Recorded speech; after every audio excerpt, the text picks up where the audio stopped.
Please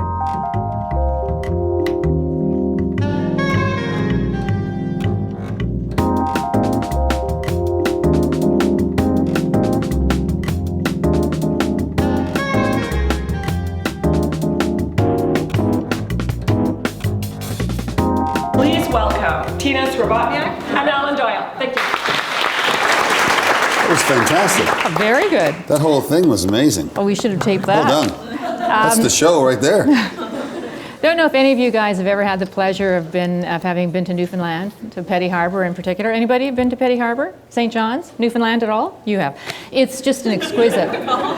So we'll bring him up on stage with us. Yeah, it's an exquisite place, and so much a part of your book is your description of Petty Harbour. So that's where I'd like to start. There's a great in the trailer that you do for the book. There's a wonderful shot of Petty Harbour. It's just simply beautiful. So just give us a description of the place where you're from.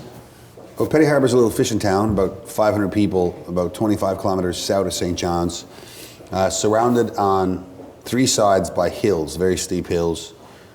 The fourth side goes out far and deep into the Atlantic Ocean, next stop Ireland, and the little town is split right up the middle by a little river that goes, runs right up and down between the hills and separates the Catholic and Protestant sides, and never the twain shall meet. I think when fishermen came there from the south of England and the south of Ireland, they showed up, and I think the south of England guys said to the south of Ireland guys, "Well, you guys go over there, and we'll go over there." And that's the little town I was born into, and it lived in sort of exclusively on the spoils of the inshore fishery up until I was, in my late teens, early 20s. They were just, it was just divided the way a lot of Newfoundland towns were at the time, but. Until, what I always like to say, they were divided and fought over everything until a situation came about where they needed to get together, and then they always did. Mm-hmm. In times of disaster or hard times, I always think that primarily all the religious stuff in Newfoundland just instantly went away. Mm-hmm. It was like, well, we're all the same now, so. But it had its own, you had your own church, obviously, and your own school, but you also had your own little grocery store, right? Oh, yeah, I mean, it was that divided.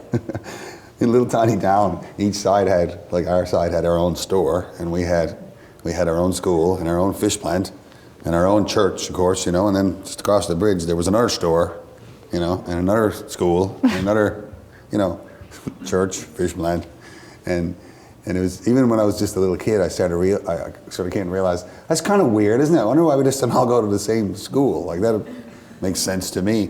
Like, I play hockey with them after school. They don't seem to.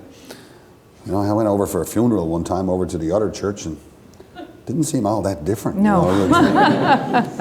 And was music always part of your life growing up? Yeah. So you had the kitchen parties and all that kind of stuff? So weird, because the whole postcard, of the Newfoundlanders in the kitchen singing to each other and all that kind of stuff. Well, that happened in my house. It was like my mother moved from one part of Newfoundland when she was 16, 17 to be a school teacher in Petty Harbour, and she taught music, and she could play piano and, amongst other things, taught music. And she was the local teacher, the new teacher in the school, and father got his eyes on her, I suppose, and off they went.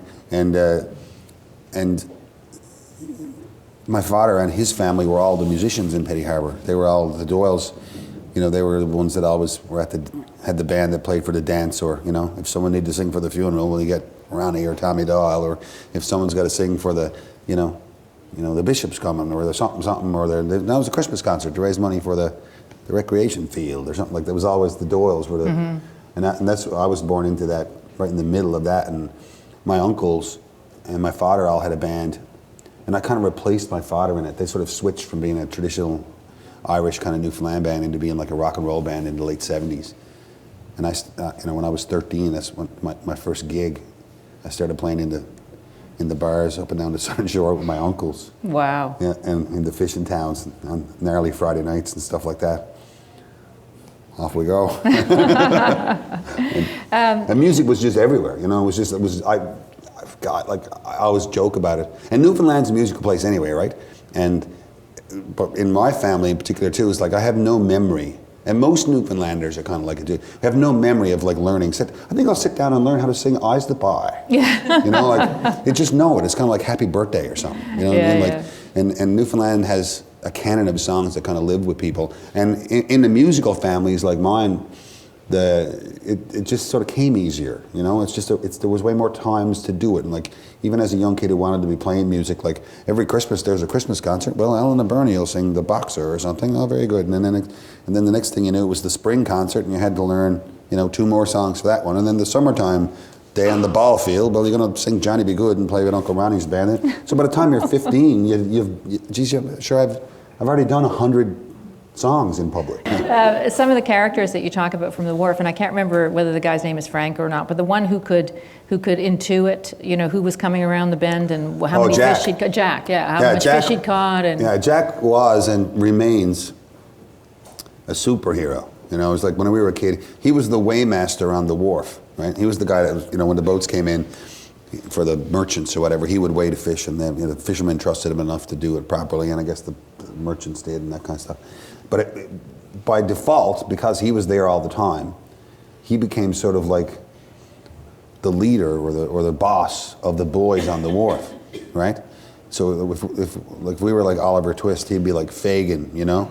So we're all completely impressed by and equally terrified to upset Jack, because if we did, he'd get kicked off the wharf. yeah. So tell me now about Great Big Sea. So you're musical, you're in a musical family, you're playing in bars when you're 13. How did you get together with the fabulous band? Well, Great Big Sea sort of is the second chapter of a band that started in St. John's before I really moved there. Sean and Bob and Daryl Power had a band called Rankin Street, and they were in the downtown scene of the Celtic music in the sort of early 90s, late 80s, early 90s. They had a band called Rankin Street that was the best pub band in St. John's, which wasn't an easy thing to do, because there was a lot of really, really, really good pub bands in St. John's, but they were the most popular, and they were a year or two older than me. And I moved to St. John's to go to university, and right around the time when they sort of wanted to take a band out of the pubs. They wanted to go, and they figured they were one guy away from it. They wanted someone who could write songs, and they wanted someone who you know, knew a little bit about traditional music, but was writing his own songs and could, you know, knew a bit more about pop music and rock and roll probably than they did or whatever. And I started playing solo gigs in the pubs in downtown St. John's to pay my way through university. And when their band was still going on, I'd always try to book the pub across the street from them, because they'd have such a big lineup that I'd get a few people drifting over. And on their breaks in between their sets, I remember the first time I looked down in the back of the Rose and Thistle pub, and Sean McCann was in the back. He was a local star even then, you know, amongst the pub crowd. And I remember him sort of eyeballing it all. And then a couple of nights later, him and Bob were in the back, and then I kind of knew Daryl a little bit. And then I heard their band was splitting up and reforming this new band. And then I saw Sean walk up the street one day in St. John's, and I was just going to say hello, but he came over and said hello to me and said, "How you doing? You're Alan, right?" So yeah, I saw your act in the pub. I was like, "Oh yeah, cool." He said, "You're crazy," and I was like, "So are you," or something like that. And he said, "We're starting a new band. You should come jam with us." And I was like, "All right." And a few weeks later, I was up at a little apartment in Maxey Street, and that's where Great Big Sea was born. Yeah. Thank you so much. Thank you. Thanks so much. Oh, thank you. It was a pleasure.